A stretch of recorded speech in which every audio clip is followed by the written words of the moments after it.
Hi hello welcome to 24/7 news TV. ఈ రోజు మనతో పాటు కాంగ్రెస్ లీడర్ కార్తిక్ గారు ఉన్నారు. నమస్తే సార్.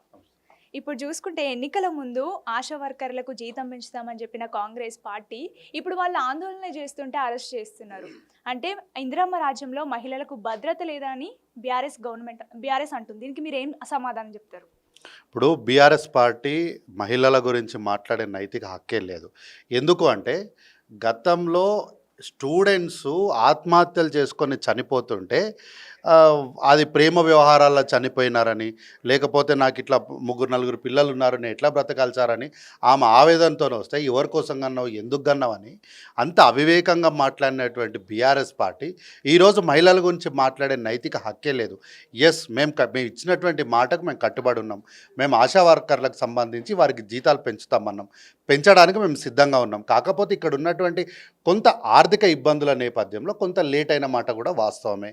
అయితే దాన్ని మేమేం చేతులు దులుపుకోవడం మీద మేము తప్పించుకునే ప్రయత్నం ఏం చేస్తలేము, ఖచ్చితంగా వారికి చేస్తాం. అయితే ఈరోజు మా మా అక్క చెల్లెలు కొంత వారికి ఏంటంటే వారి జీతాలు పెంచుతామన్నారు కాబట్టి ప్రభుత్వం మర్చిపోయిందేమో అని వారు గుర్తు చేసే ప్రయత్నం చేస్తున్నారు. ఓకే, వారి చేస్తున్నటువంటి నిరసనను మేము తప్పనంటలేదు. కాకపోతే ఏంటి అంటే ఎక్కడైనా సరే ధర్నా చేసినప్పుడు పోలీసులు కొంత యాక్షన్ అనేది తీసుకుంటారు.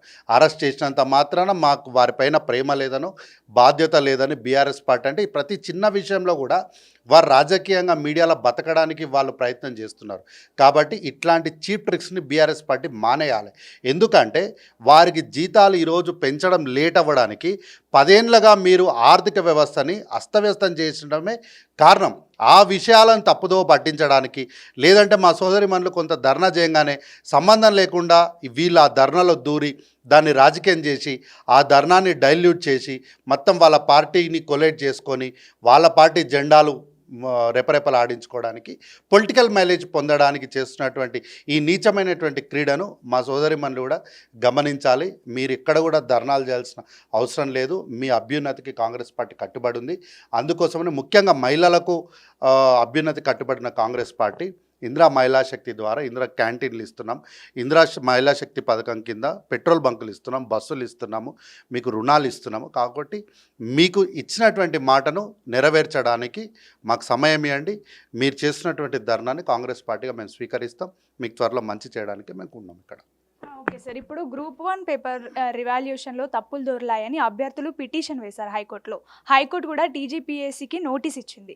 సో ఇది గవర్నమెంట్ తప్పిదమే అని అంటున్నారు. దీనికి విద్యార్థులు గ్రూప్ 1 వీళ్ళందరూ కూడా ఒకటి గమనించండి, ఇదేం బీఆర్ఎస్ పార్టీ కాదు, బీఆర్ఎస్ ప్రభుత్వం, కల్వకుంట్ల ప్రభుత్వం అస్సలే కాదు. ఇది కాంగ్రెస్ పార్టీ నేతృత్వంలోని ప్రజాప్రభుత్వం. మీకు ఏదైనా ఇబ్బంది కలిగింది అన్నప్పుడు ఓకే, మీరు కోర్టుకు వెళ్ళినారు, దానిపైన కోర్టు ఆన్సర్ అడిగింది, మేము డెఫినెట్గా ఆన్సర్ ఇస్తాం. మేము మీ భవితకు కట్టుబడి ఉన్నాం. మీకు ఉద్యోగాలు ఇవ్వాలన్నదే మా కాంక్ష, మా ఆకాంక్ష. కాబట్టి మీకు మంచి చేయడానికి మేము సిద్ధంగా ఉన్నాం. అంతేగాని మిమ్మల్ని బుల్డోజ్ చేయడానికి మేము మనసు లేని వాళ్ళం కాదు. బీఆర్ఎస్ పార్టీ లాగా మాకు మనసు ఉంది కాబట్టే మేము రాగానే నియామక పత్రాలు ఇచ్చినాం, 50,000 పైచీలకు నియామక పత్రాలు ఇచ్చినాం.